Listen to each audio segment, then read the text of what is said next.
আসসালামু আলাইকুম ওয়া রাহমাতুল্লাহি ওয়া বারাকাতুহু।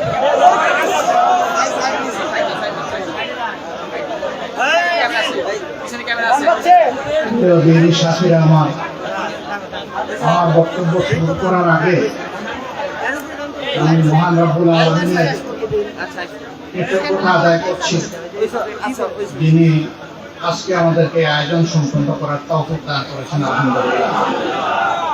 এমন একটি আয়োজন গেল 15 বছর আমরা করতে পারিনি। আপনারা দেখেছেন মঞ্চে আমাকে ফুলের তোড়া দেওয়া হয়েছে। এই ফুলের তোড়া আমার প্রাপ্য নয়। যাদের জীবন দানের মধ্যে দিয়ে সেই 2009 সাল থেকে আজ পর্যন্ত, বিশেষ করে সম্প্রতি বৈষম্য বিরোধী আন্দোলনে যারা জীবন দিয়েছেন এবং যারা দেশে বিদেশে সমানতালে লড়েছেন, এই ফুলের তোড়া তাদের প্রাপ্য। এই জন্য আমি এই ফুলের তোড়া তাদের জন্য উৎসর্গ করছি।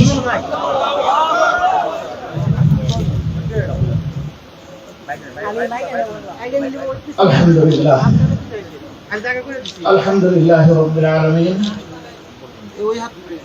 والصلاة والسلام على رسوله الكريم وعلى آله وصحبه وأهل بيته أجمعين، أما بعد। বাংলাদেশের মানুষের, মুক্তি পাগল মানুষের মুক্তির প্রিয় ঠিকানা বাংলাদেশ জামাত ইসলামী শহীদিয়া কাফেলা সিরাজগঞ্জ জেলা শাখা কর্তৃক আয়োজিত আজকের এই রোপণ সম্মেলনের সম্মানিত সভাপতি, সিরাজগঞ্জ জেলা শাখা সম্মানিত আমির, মঞ্চে বসা বাংলাদেশ জামাত ইসলামীর সহকারী সেক্রেটারি জেনারেল, সিরাজগঞ্জের কৃতি সন্তান জনাব রফিকুল ইসলাম খান, অন্যতম বিশেষ অতিথি নির্বাহী পরিষদ সদস্য, এ অঞ্চলের আরেকজন কৃতি সন্তান বিশিষ্ট সাংবাদিক জনাব অধ্যক্ষ শাহাবুদ্দিন, মঞ্চে বসা অন্যান্য নেতৃবৃন্দ, আমার সামনে উপস্থিত রোপণ ভাইরা, পর্দার আড়ালে বসা রোপণ মা এবং বোনেরা এবং প্রিয় সাংবাদিক বন্ধুগণ, আল্লাহ তাবারক ওয়া তাআলার শুকরিয়া আদায় করছি। দীর্ঘ 15.5 বছর পরে খোলা মানে আল্লাহ রাব্বুল আলামিন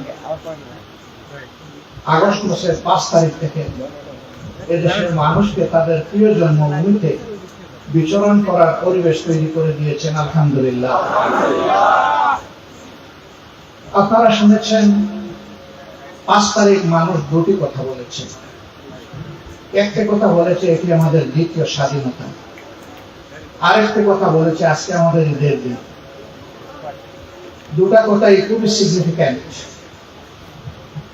আমরা জানি যে ভূখণ্ডে, যে দেশে আমরা বসবাস করছি, এই ভূখণ্ড নিয়েই একসময় বিশাল ভারত উপমহাদেশ ছিল। 1757 সালের আগ পর্যন্ত আমরা স্বাধীন ছিলাম। 1757 থেকে শুরু করে 1947 পর্যন্ত 190 বছর ব্রিটিশরা আমাদেরকে শোষণ করেছে। তারপরে 1947-এর 14ই আগস্ট পাকিস্তান নামের একটি রাষ্ট্র ভারতের বুকে স্বাধীন রাষ্ট্র হিসেবে জন্ম নেয়। আমরা সেই রাষ্ট্রের গর্বিত নাগরিক ছিলাম। এই রাষ্ট্রটি যে স্লোগানের ভিত্তিতে প্রতিষ্ঠিত হয়েছিল, রাষ্ট্রের কর্মধারা সেই চেতনা এবং স্লোগান থেকে দূরে সরে যাওয়ার কারণে আমরা দেখেছি সেখানে অবিচার এবং বৈষম্য দানা বেঁধেছে। শাসন ব্যবস্থা কোনো প্রাতিষ্ঠানিক রূপ পায়নি, বারবার সামরিক হস্তক্ষেপের কারণে বিঘ্নিত হচ্ছিল। পাকিস্তানের 23 বছরের প্রথম সাধারণ নির্বাচন অনুষ্ঠিত হয়েছিল 1970 সালে। এর আগে মানুষ নিজেদের ভোট দিয়ে সংসদে তাদের প্রতিনিধি পাঠাতে পারেনি। বেসিক ডেমোক্রেসির মাধ্যমে ইউনিয়ন পরিষদের যারা চেয়ারম্যান এবং মেম্বার ছিলেন তাদের ভোটে জাতীয় পরিষদ এবং প্রাদেশিক পরিষদের সদস্যরা নির্বাচিত হতেন। জনগণের সরাসরি ভোটে তারা নির্বাচিত হতেন না। 70 সালে এই প্রথম সাধারণ নির্বাচন অনুষ্ঠিত হয়েছে। সে নির্বাচনে আওয়ামী লীগ তৎকালীন পূর্ব পাকিস্তান, যা আজকের বাংলাদেশ, এই অংশে 163 আসনের মধ্যে 161 আসন পেয়েছে। আর পশ্চিম পাকিস্তানের 300 আসনের অপর অংশটি ছিল, সেখানে 78 আসন পেয়েছিল পাকিস্তান পিপলস পার্টি। আওয়ামী লীগ পশ্চিম পাকিস্তানে কোনো আসন পায়নি, আর পূর্ব পাকিস্তানে পিপলস পার্টিও কোনো আসন পায়নি। সংকট তৈরি করলেন জুলফিকার আলী ভুট্টো, যিনি পিপলস পার্টির নেতা ছিলেন। তিনি বললেন, যেহেতু শেখ মুজিবের কোনো আসন নেই পশ্চিম পাকিস্তানে আর আমার কোনো আসন নেই পূর্ব পাকিস্তানে, কাজেই একজন প্রেসিডেন্টের আধারে আমরা 2 জন প্রধানমন্ত্রী থাকবো। এটি ছিল গঠনতন্ত্রের বাইরে গিয়ে সম্পূর্ণ অন্যায় ও যৌক্তিক একটি আবদার। জামাত ইসলামী সর্বপ্রথম এই ঘোষণার বিরোধিতা করে এবং সংখ্যাগরিষ্ঠ দলের হাতে ক্ষমতা হস্তান্তর করার জন্য প্রেসিডেন্টের প্রতি আহ্বান জানিয়ে বায়তুল মুকাররম দক্ষিণ গেট থেকে প্রথম মিছিলটি পূর্ব পাকিস্তানে বাইরে। সংকট কাটলো না, ডায়লগ হলো, ব্যর্থ হলো। শেষ পর্যন্ত 25শে মার্চ দিবাগত রাত্রে পাকিস্তান সেনাবাহিনী বাংলাদেশের মানুষের উপর ঝাঁপিয়ে পড়লো, লক্ষ লক্ষ মানুষকে খুন করলো, বাংলাদেশকে একটি বৌদ্ধ ভূমিতে পরিণত করলো এবং একটি মুক্তিযুদ্ধ অনিবার্য হয়ে উঠল। সেই যুদ্ধের মধ্য দিয়ে লাখো আত্মার ত্যাগের মধ্য দিয়ে আমরা একটা স্বাধীন দেশ পেলাম। এটি ছিল আমাদের দ্বিতীয় স্বাধীনতা। মানুষ আশা করেছিল, আগে ব্রিটিশ বেনিয়ারা আমাদেরকে শোষণ করেছে, পাকিস্তানিরা আমাদের উপর জনগণের সমস্ত আশা ঘুরে বাড়ি। স্বাধীন বাংলাদেশে লুটের রাজ্য কায়েম হল, খুনের রাজ্য কায়েম হল, সকল দলকে নিষিদ্ধ করে একদলীয় বাকশাল গড়ে তোলা হলো। রক্ষী বাহিনী দিয়ে হাজার হাজার মানুষ মুক্তিযোদ্ধা সহ বিনা বিচারে হত্যা করা হলো। এর মধ্য দিয়ে আমাদের স্বাধীনতা আরেকবার হারিয়ে গেল। সেই যে বাংলাদেশ একটি কালো গহ্বরে পড়ে গেল, সেই বাংলাদেশ এখনো পুরোপুরি সেই গহ্বর থেকে উঠে আসতে পারেনি। আর বিশেষ করে বিগত 15.5 বছর যারা যেভাবেই ক্ষমতায় ছিলেন, তারা জাতিকে উন্নয়নের রাজপথে উঠিয়েছিলেন, মহাসড়কে উঠিয়েছিলেন এবং তারা বিশ্বে উন্নয়নের রোল মডেল প্রতিষ্ঠিত করেছিলেন বলে নিজের মুখেই বারবার তারা এই দুটি ঘোষণা দিয়েছিলেন। কিন্তু কিসের বিনিময়ে? জাতের রক্তের বিনিময়ে, জাতির অর্থ চুষে নেওয়ার বিনিময়ে, মানুষের ইজ্জত লুণ্ঠন করার বিনিময়ে, কণ্ঠ স্তব্ধ করে দেওয়ার বিনিময়ে, সকল দলকে কোণঠাসা করে আবার একদলীয় বাকশাল কায়েম করার বিনিময়ে। এর কারণে জনগণের মনে ক্ষোভ, যন্ত্রণা, কষ্ট সেই 2009 সাল। আর আপনারা তো জানেন, যাদের উপর সবচেয়ে বেশি জুলুম করা হয়েছে এই দলটার নাম বাংলাদেশ জামাত ইসলামী। এক এক করে কিলিং এর মাধ্যমে দুনিয়া থেকে বিদায় করা হয়েছে, ফাঁসি দেওয়া হয়েছে, জেলের ভিতরে ফেলে দেওয়া হয়েছে এবং জেলের বাইরে আরেকজন দায়িত্বশীল রেবের অশোভন আচরণের যন্ত্রণা সহ্য করতে না পেরে হাসপাতালের বেডে তিনি দুনিয়া থেকে শেষ নিঃশ্বাস করে মওলার দরবারে চলে গেছেন। এর পাশাপাশি অন্যায়ের প্রতিবাদ যারাই করেছেন তাদের উপর গোলাবারুদ নেমে এসেছে। আমাদের শত শত সাথী সঙ্গীকে হত্যা করা হয়েছে। মহান রবের দরবারে দোয়া করি আল্লাহ তাদের সকলকে শহীদ হিসাবে কবর করুন। এই সিরাজগঞ্জ সেই পাওনা থেকে বঞ্চিত নয়। প্রত্যেকটি জেলায় ছুট ছুট রক্ত আর খাড়ি খাড়ি লাশ তারা জাতিকে উপহার দিচ্ছে। আমরা বারবার আন্দোলন করেছি, অন্যায়ের প্রতিবাদ করেছি, এই অশুভ শক্তিকে বাংলাদেশের ক্ষমতা থেকে সরানোর চেষ্টা করেছি। তার পুঞ্জীভূত ফল হচ্ছে ছাত্র তরুণ জনতার একটি অধিকার আদায়ের আন্দোলনকে কেন্দ্র করে শেষ পর্যন্ত এই স্বৈর শাসককে বিদায় নিতে হয়েছে। আমাদের কোন দায়িত্বশীল নেতা যাদের বিরুদ্ধে অন্যায়, যৌক্তিক, মিথ্যা অভিযোগ দায়ের করে দুনিয়া থেকে বিদায় করা হয়েছে, তাদের কেউ বাংলাদেশ থেকে পালিয়ে যাননি, পালিয়ে যাওয়ার জন্য এক সেকেন্ডের জন্য চেষ্টা করেননি। তারা আপন দেশে থেকেছে। কারণ আমাদের কোনো মামার দেশ নাই, মাসির দেশ নাই, দাদার দেশ নাই, দেশ আমাদের। আল্লাহ এখানে আমাদেরকে জন্ম দিয়েছেন। যতদিন পছন্দ করবেন এই দেশটাকে বুকে আঁকড়ে ধরেই আমরা এই জীবনে বেঁচে থাকতে চাই। এদেশের সুখ, শান্তি, দুঃখ, বেদনার সাথে আমাদের অন্তরের সম্পর্ক মিশে আছে। এমনকি যাদেরকে ফাঁসি দেওয়া হয়েছে তার মধ্যে একজন বিশিষ্ট মিডিয়া ব্যক্তিত্ব, সমাজ পরিবর্তনের একজন কারিগর জনাব মীর কাসেম আলী, কিন্তু বাংলাদেশে ছিলেন না, তিনি আমেরিকায় ছিলেন। তার কিছু কিছু বন্ধু তাদেরকে পরামর্শ দিয়েছিল, আপনার জন্য উত্তম হবে দেশে ফিরে না আসা। তিনি বলেছিলেন কেন? তারা বলেছিল যেভাবে জামাতের শীর্ষ নেতৃবৃন্দকে, অপরাপর নেতৃবৃন্দকে হেনস্থা করা হচ্ছে মিথ্যা অভিযোগ দিয়ে, আপনার ক্ষেত্রেও তার ব্যতিক্রম হবে না। তিনি বলেছেন আমি একজন মুমিন হিসাবে তার মোকাবেলা করব। আমি দেশে যাব, আমি চিৎকার দিয়ে বলবো আমার বিরুদ্ধে সমস্ত অভিযোগ মিথ্যা। এরপরে যদি আমাকে ফাঁসি দেওয়া হয় আমি হাসি মুখে গ্রহণ করে নেব। তাই হয়েছে। তার তো পালানোর কোনো প্রশ্ন ছিল না, তিনি তো ছিলেনই বিদেশে। কিন্তু তার এই আস্থা ছিল যে তিনি নিরপরাধ, এই আস্থা ছিল এই দেশটা, এই আস্থা ছিল যে তিনি সত্যকে উচ্চকিত করতে পারবেন, এই আস্থা ছিল তিনি আদালতের সামনে দাঁড়িয়ে এই কথা বলার সাহস রাখেন যে আমার বিরুদ্ধে সমস্ত অভিযোগ মিথ্যা। আলহামদুলিল্লাহ তিনি এসেছিলেন। মোল্লা দরবারে শুকরিয়া আদায় করি, আমাদের দায়িত্বশীলদেরকে নিয়ে কত না নাটক করা হয়েছে। একবার শুধু তাদের মুখ দিয়ে এই কথাটা বের করা যায় কিনা যে আমাদেরকে প্রাণ ভিক্ষা দেওয়া হোক, তারা এই কথাকে ঘৃণা করে প্রত্যাখ্যান করেছে। প্রাণ দেওয়ার মালিক আল্লাহ সুবহানাহু ওয়া তাআলা, প্রাণ নেওয়ার মালিকও আল্লাহ সুবহানাহু ওয়া তাআলা। অতীতে নবীগণকে ফাঁসি দেওয়া হয়েছে, পাহাড়ের চূড়া থেকে লাঠি মেরে নিচে ফেলে দিয়ে হত্যা করা হয়েছে, করাত দিয়ে দ্বিখণ্ডিত করা হয়েছে, আগুনে পোড়ানো হয়েছে, কিন্তু তারা কারো কাছে, আল্লাহ ছাড়া কারো কাছে মাথা নত করেননি। নবী করিম সাল্লাল্লাহু আলাইহি সাল্লাম এবং তার আগের নবীগণ সেই শিক্ষাই অনাগত কালের সমস্ত উম্মতদেরকে দিয়ে গেছেন। সেই শিক্ষার উপর আল্লাহ যেন আমাদেরকে অটল থাকার তৌফিক দান করেন। কেউ কেউ বলে যে অমুক দেশ তমুক দেশ সবাইকে কিনতে পেরেছে, কিন্তু একটা সংগঠনকে কিনতে পারে না, এর নাম জামাত ইসলামী। আমাদেরকে কিনবে কেন?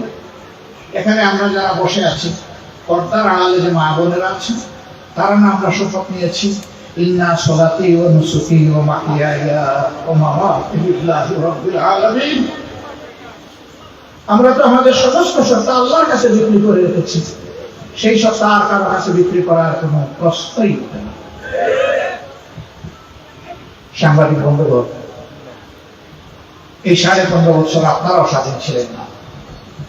ইচ্ছায় হোক অনিচ্ছায় হোক মজলুম দলগুলোর বিরুদ্ধে আপনাদের কলম এবং মুখ চলেছে।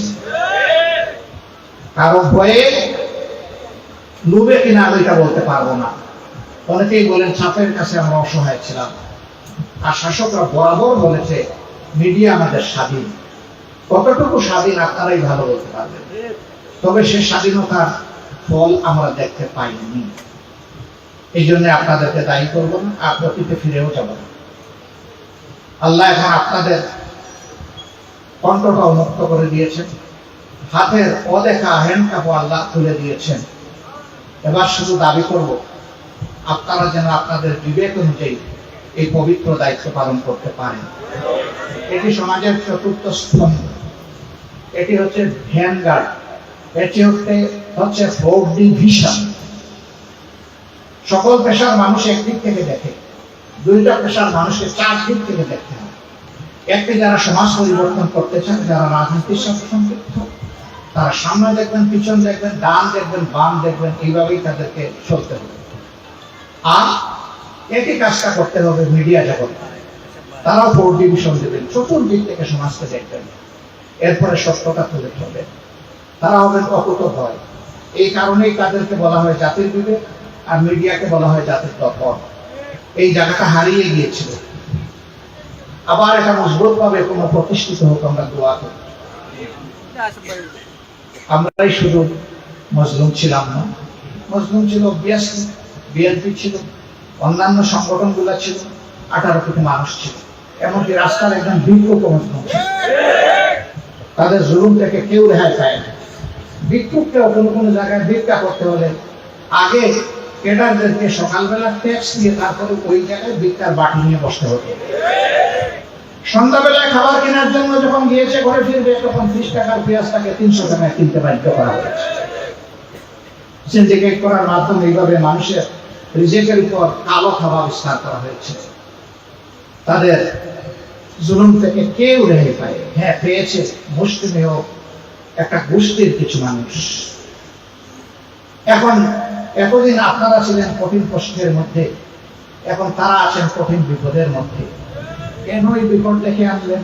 কেন ভাই এমন রাজনীতি আপনাকে করতে হবে যে রাজনীতি করার পরে আপনাকে পালানোর রাস্তা খুঁজতে হয়, কলা পাতার উপর সীমান্তে গিয়ে ঘুমাতে হয়? এই রাজনীতি কেন করতে হবে বলেন তো দেখি? কেন মাছের কোনার মতো এক খাল থেকে আরেক খালে যাওয়ার জন্য বিভিন্ন জালে ধরা পড়তে হয়? এই রাজনীতি কেন করবে? এমন রাজনীতি করুক, মানুষ গোল উঠে উঠতে নয়, দিন শেষে আপনি যেন সম্মানের সাথে দাঁড়ায় থাকতে পারেন, এমন রাজনীতিতেই করা উচিত ছিল। এখন সীমান্তের ওপারে গিয়ে সত্য না মিথ্যা বলতে পারবো না, কেউ কেউ বলছেন যে আমি হুশ করে ঢুকে পড়ব। আপনি গেলেন কেন? আপনাকে যেতে কে বলেছিল? আমরা তো যেতে বলিনি। আমরা বলেছিলাম, আপনি সবসময় বলতেন আইন সবার জন্য সমান আর আদালত স্বাধীন। এবার আইন সবার জন্য সমান এবং আদালত স্বাধীন, সেটা একটু দেখার দরকার ছিল। আপনি গেলেন, আপনার কথাটাই আপনি একবার নিজের জন্য প্রমাণ করে দিতেন। এটাই হতো আপনার সত্যিকারের রাজনীতির সুলভ আচরণ। তারপরে আমরা বলছি হ্যাঁ আপনি আসবেন, আপনাকে আসতে হবে, আসা উচিত। কারণ যা করেছেন তা তো এবার আদালতের সামনে দাঁড়িয়ে আপনার দেখা দরকার। আপনি নিরীহ লক্ষ লক্ষ মানুষকে দফায় দফায় আপনি নিয়েছেন আদালতে, মা বোনদেরকেও আপনি ছাড় দেননি, করেছেন আপনি লাঞ্ছিত। আপনি একজন মাসুক, এবার মা বোনদের কষ্টের একটু আপনি অংশীদার হন, আপনাকে আসতে হবে। এরকম আরো যারা আছেন তাদের আসা উচিত। এবং এটাই হচ্ছে বিবেকের দাবি, এটাই হচ্ছে মানবতার দাবি।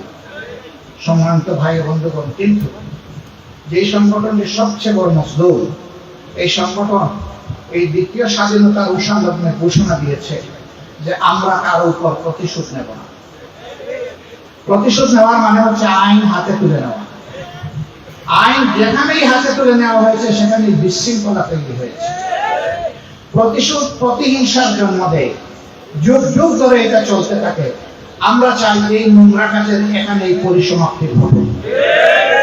তবে ন্যায় এবং ইনসাফের দাবি হচ্ছে যিনি যে অপরাধ করেছেন নির্দিষ্ট অপরাধের জন্য তাকে শাস্তি পেতে হবে, এবং সেটি আইনি প্রক্রিয়ার মধ্য দিয়ে, বেআইনি ভাবে নয়। রক্ষী বাহিনী যেভাবে খুন করেছে সেইভাবে নয়, নব্যরক্ষী বাহিনী দিয়ে আপনি যেভাবে বাংলাদেশের মানুষকে আয়না করে টেনে এসে নিয়ে অন্ধকারে মাসের পর মাস বছরের পর বছর রেখেছেন সেইভাবে নয়। যেইভাবে বিনা বিচারে যেখানে সেখানে ক্রস ফায়ারের নামে মানুষ খুন করেছেন ওইভাবে নয়, আইন প্রক্রিয়ার মধ্যে। যদি সেই আইনের শাসন বাংলাদেশে কায়েম হয় তাহলে ইনশাআল্লাহ আগামীর বাংলাদেশ আর পথ হারাবে না। আমরা চাই বাংলাদেশ তার মুক্তির যে পথে উঠেছে, রাস্তায় উঠেছে, গন্তব্যে না পৌঁছা পর্যন্ত বাংলাদেশ চলতে থাকুক। কোনো কালো অপশক্তি যদি বাংলাদেশকে এই রাস্তা থেকে সরিয়ে দিতে চায় তাহলে বাংলাদেশের 18 কোটি মানুষের 36 কোটি হাত তাদেরকে প্রতিহত করে দিবে ইনশাআল্লাহ। তাই এ সময় জাতীয় ঐক্যের বড়ই প্রয়োজন। জাতির মৌলিক ইস্যুতে আমাদেরকে অবশ্যই ঐক্যবদ্ধ থাকতে হবে। সকল দল ছোট তার নিজস্ব অবস্থা থেকে রাজনীতি করবে, বিবেকের ধারণায় যা বলা দরকার বলবে, বর্তমান সরকারেরও প্রয়োজনীয় সমালোচনা করবে, আবার সাথে সাথে এই সরকার যাতে সংস্কারের কাজগুলো সফলভাবে করতে পারে তার জন্য পর্যাপ্ত সহযোগিতাও দেবে। এইভাবে ভারসাম্যহীন কর্মপদ্ধতির মধ্য দিয়ে সকলের রাজনীতির সামনে এগিয়ে যা দল ভিন্ন, ঝোট ভিন্ন থাকবে, এটি গণতন্ত্রের সৌন্দর্য। সবাই আমার মনের মতো পছন্দের কথা বলবে না, এটাও গণতন্ত্রের সৌন্দর্য। এই জন্য সমালোচনা সহ্য করার মানসিকতা আমাদের থাকতে হবে। যারা সমালোচনা করে তারাই তো প্রকৃত আমার বন্ধু। যারা আমার সমালোচনা করে না, আমার ভুল দেখে উৎসুক থাকে, তারা আমার বন্ধু হতে পারে না। আমরা সমালোচনাকে ওয়েলকাম করি, অভিনন্দন জানাই, উৎসাহিত করি। ভাষা আপনার, ভাবটা যেন হয় সত্যের উপর প্রতিষ্ঠিত, তাহলে ওই ভাব থেকে ভাষা আপনার যাই হোক, এই সমাজ এবং আমরা আমাদের প্রয়োজনীয় জিনিসটা খুঁজে নেব ইনশাআল্লাহ। আমি এই কয়েকটি কথা বলে আপাতত সাংবাদিক বন্ধুদের কাছ থেকে বিদায় নিচ্ছি। বিনয়ের সাথে তাদেরকে অনুরোধ করব, আপনারা আসুন। বিকেলে আমাদের মুক্ত অধিবেশন আছে, সেখানে জাতির উদ্দেশ্যে আমাদের আরো কিছু কথা থাকবে। সেই কথাগুলা আপনারা ধারণ করে গণতন্ত্র বিকাশে আপনারা হন অংশীদার এবং একটি সুখী সমৃদ্ধশালী দেশ গঠনে চতুর্থ স্তম্ভ হিসাবে আপনারা গুরুত্বপূর্ণ দায়িত্ব পালন করতে এগিয়ে আসবেন। সিরাজগঞ্জের সাংবাদিক ভাইদেরকে আমি আমার অন্তর এবং পুস্তক থেকে আরেকবার এখানে হাজির হওয়ার জন্য, আমাদের কথাগুলো ধারণ করার জন্য, আমাদের পাশে দাঁড়ানোর জন্য, অন্যথায় জাতির পাশে দাঁড়ানোর জন্য আমি আরেকবার অভিনন্দন জানাচ্ছি। এবার বন্ধুদেরকে মুবারকবাদ এবং ধন্যবাদ।